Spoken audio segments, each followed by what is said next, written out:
আমাদের নতুন স্বরাষ্ট্রমন্ত্রী সালাউদ্দিন আহমেদ বলেছেন, দেশে মব কালচার থাকবে না, মব ভায়োলেন্সের সবকটির বিচার করা হবে।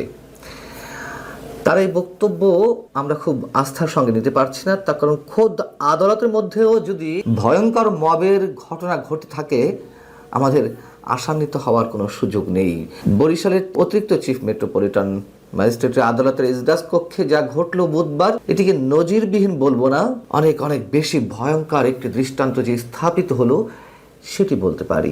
বিচারক শুনানি করছিলেন, ঠিক সেই সময় সন্ত্রাসী স্টাইলে ইজলাস কক্ষে ঢুকে পড়লেন। মুহূর্তের মধ্যে তারা ভাঙচুর করলেন, বিচারককে থ্রেট করলেন, আঙুল উঁচিয়ে একটা নির্দেশনা তারা দিতে থাকলেন। ধরনের একটি ভিডিও ভাইরাল হয়েছে সারা দেশে। ঘটনাটি কি জন্য ঘটেছে? বরিশাল জেলা আওয়ামী লীগের সাধারণ সম্পাদক এবং সাবেক এমপি তালুকদার মোহাম্মদ ইউনুস সহ আওয়ামী লীগের কয়েকজন নেতার জামিন মঞ্জুর করা হয় গত সোমবার। কেন জামিন মঞ্জুর করা হলো? রাজনৈতিক কার্যক্রম নিষিদ্ধ থাকা দল আওয়ামী লীগের নেতাদের, এর প্রতিবাদে তারা মঙ্গলবার দুপুরের আগে চিফ মেট্রোপলিটন আদালত এবং অতিরিক্ত চিফ মেট্রোপলিটন আদালতের কার্যক্রম বর্জন করেন। তারা বিক্ষোভ প্রদর্শন করতে থাকেন। আওয়ামী লীগ নেতাদের জামিন মঞ্জুর করা হয়েছে তা বাতিলের দাবি জানাতে থাকে। যখন তারা শুনতে পেলেন যে না, আদালতের কার্যক্রম চলছে, যেটি জানা গেছে যে বরিশাল জেলা আইনজীবী সমিতির সভাপতির নেতৃত্বে একদল আইনজীবী অতিরিক্ত chief metropolitan magistrate S M. Shariatullah ইজলাসে ঢুকে এই কাণ্ডটি ঘটান। আদালত কক্ষের যে ভেজানো দরজা ছিল সেটি খুলে চিৎকার করতে করতে ভিতরে ঢুকে আইনজীবী সমিতির সভাপতির পেছনে আরো বেশ কয়েকজন আইনজীবী তারা ইজলাসে ঢুকে সেখানে বসার জন্য যে বেঞ্চগুলো সেগুলো তো লাথি দিতে থাকেন, কেউ কেউ সেগুলো উপরে তুলে আছাড় মারতে থাকেন এবং আইনজীবী সমিতির সভাপতি সম্ভবত তিনি বিচারকের সামনে গিয়ে আঙ্গুল উঁচিয়ে থ্রেট করতে থাকেন, চিৎকার করতে থাকেন। আর বিচারকের কি করার? বিচারক নিশ্চয়ই কর্তব্য বিমূঢ় হয়ে পড়েন, হতবিহ্বল হয়ে পড়েন, সম্ভবত ট্রমার মধ্যে চলে যান। তার তো কিছুই করার থাকে না ওই মুহূর্তে। হচ্ছে মবের দৃশ্য।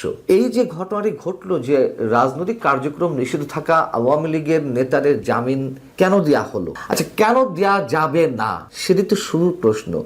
তার পরের প্রশ্নটাও যদি করি, আওয়ামী লীগ নেতাদেরকে এই প্রথম কোনো জামিন মঞ্জুর করা হলো দেশের কোনো আদালতে? আমি তথ্য প্রমাণ দিয়ে হাজির করতে পারি যে বিএনপি পন্থী আইনজীবীরা এই জামিনের বিরোধিতা করছেন, এই বিএনপি পন্থী আইনজীবীদের অনেকেই তো মোটা অঙ্কের টাকা নিয়ে কন্ট্রাক্টে গিয়ে তারা জামিন করিয়েছেন আওয়ামী লীগের কোনো কোনো নেতার, মোটা অঙ্কের টাকার বিনিময়ে। এরকম দৃষ্টান্ত যদি তুলে ধরা যায় কি হবে?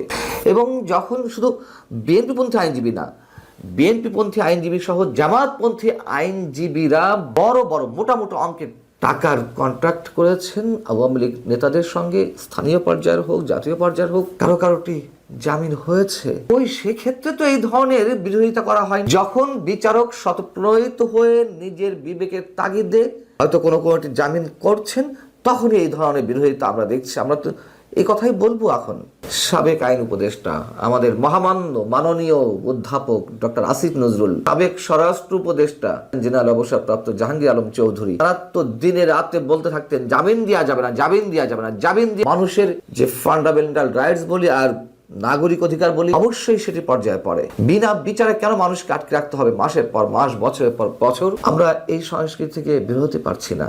আমাদের নতুন প্রধানমন্ত্রী তারেক রহমান যতই আইনি শাসন প্রতিষ্ঠার কথা বলুন না কেন, মন্ত্রী সালাউদ্দিন সাহেব যতই বলুন না কেন মব কালচার আর সহ্য করা হবে না, প্রতিটি মব ভায়োলেন্সে বিচার করা হবে, এই তার নমুনা। সাবেক আইন উপদেষ্টা আমাদের ওই যে কথিত মাননীয় ডক্টর আসিফ নজরুল জামিন দিতে মানা করছেন, কিন্তু কথিত এক জুলাই যোদ্ধা সুরভিকে আটক করা হলো চাঁদাবাজির অভিযোগে। নিশ্চয়ই তার